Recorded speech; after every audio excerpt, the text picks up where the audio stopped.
Ven, acércate un poco más. No te quedes allá en la sombra. Siéntate aquí, donde el fuego todavía respira. Pero no mires demasiado hacia el monte. No esta noche, porque hay noches como esta en las que el bosque no duerme. Solo espera. Y cuando el monte espera, es porque algo ya decidió moverse primero. Dime algo, ¿tú serías capaz de hacer un trato con algo que no entiendes? Si eso significara salvar a los tuyos, piénsalo bien. Porque hay decisiones que no se toman, se sellan. Y una vez hechas, no hay regreso. Esta es la historia de Eusebio. Un hombre que no le temía al trabajo, pero terminó temiéndole a lo que despertó. Sus manos eran duras, ásperas, llenas de grietas que parecían mapas viejos. Cada cicatriz era una batalla ganada contra la vida, pero también una advertencia que él nunca quiso escuchar. Eusebio no era un leñador cualquiera. Él escuchaba el bosque, sí, escuchaba, apoyaba el oído en la corteza y juraba sentir cómo corría la savia, cómo crujían las raíces, cómo la tierra misma respiraba debajo de sus pies. Para él, el bosque no era un lugar, era un lenguaje. Pero la pobreza no respeta idiomas, no respeta sabiduría. Es un hambre que no solo vive en el estómago, vive en la cabeza, en los huesos, en los sueños. Y cuando se instala, empieza a comerte por dentro, lento, sin prisa. Primero te quita el orgullo, luego la fe. Y cuando ya no te queda nada, te deja frente a decisiones que jamás pensaste considerar. Porque no es solo el frío, no es solo el hambre, es ver a tus hijos temblar en la noche. Es escuchar el silencio de tu esposa. Ese silencio donde ya no quedan lágrimas, solo resignación. Entonces, entiendes que el mundo no se detuvo contigo, simplemente te dejó atrás. Y como si eso no fuera suficiente, llegaron los hombres sin nombre, sin alma. Se llevaron todo, su ganado, su sustento, su futuro, pero no se llevaron lo peor. Dejaron algo invisible, algo que cambió la tierra. El suelo se volvió gris, muerto. El aire sabía a ceniza. Y el silencio, ese silencio, ya no era tranquilidad, era advertencia. Fue en ese momento, en ese punto donde el alma empieza a romperse, cuando Eusebio escuchó el rumor en una cantina olvidada. El barranco del olvido. Un lugar donde el sol no entra.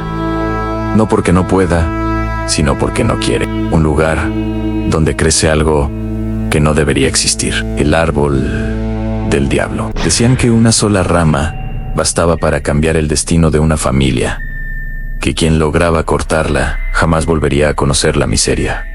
Pero también decían algo más. Ese árbol tenía dueño, y ese dueño no cobraba en oro, cobraba en lo que te hace ser quien eres.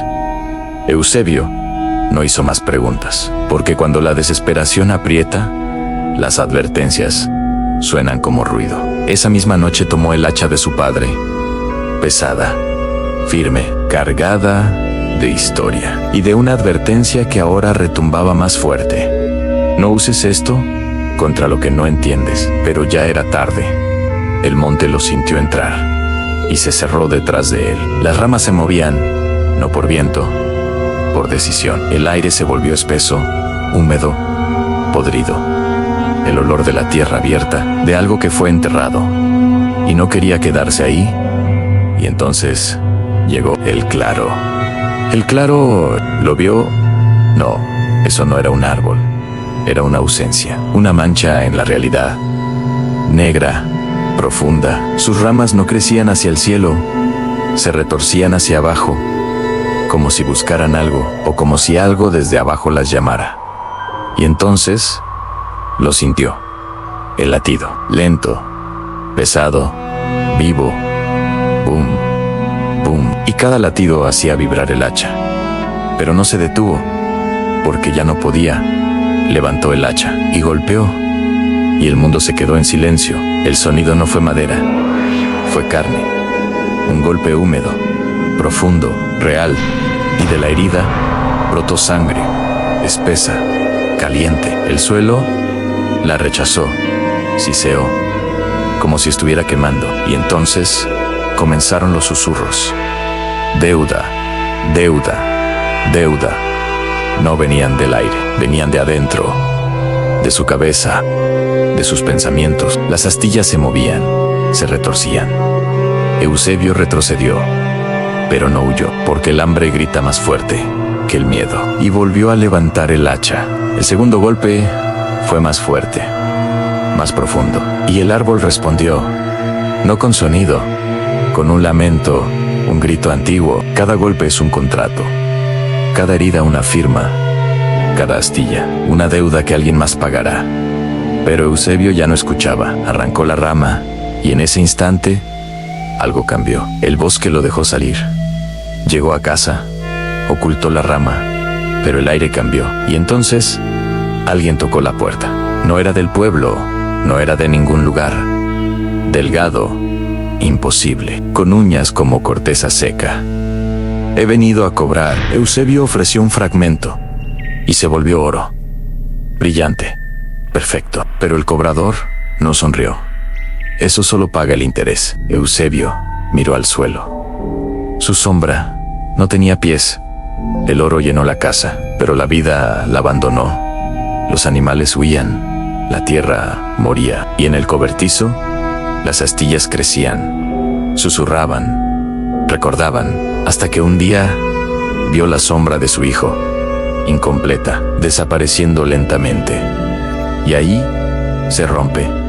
Tomó el hacha, regresó al bosque, porque hay errores que no se corrigieron huyendo. Al llegar, el árbol lo esperaba. No tomaste una rama, rompiste un equilibrio. El suelo se abrió mostrando huesos, cientos, miles, todos iguales. La verdad cayó como una sentencia. El pago eres tú, Eusebio entendió. No con razón, con destino. El árbol no quería lo que tomó.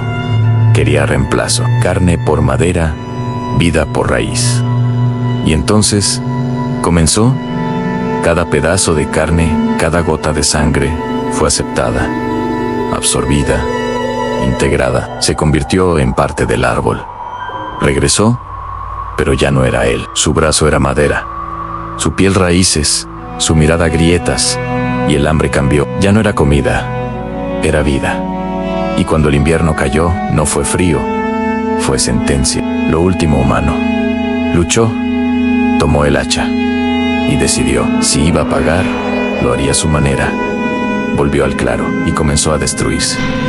Cada golpe rompía el vínculo, cada herida debilitaba al árbol.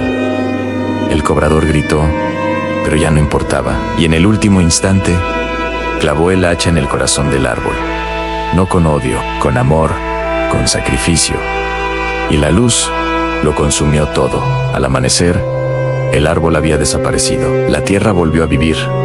Su hijo estaba completo. Pero Eusebio ya no estaba. Solo quedó el hacha y una historia, una advertencia. Así que dime, ¿aceptarías, sabiendo que la deuda siempre encuentra la forma de cobrarse? Suscríbete ahora a Reglas de la Noche, porque aquí no contamos historias. Te preparamos para lo que acecha en la oscuridad.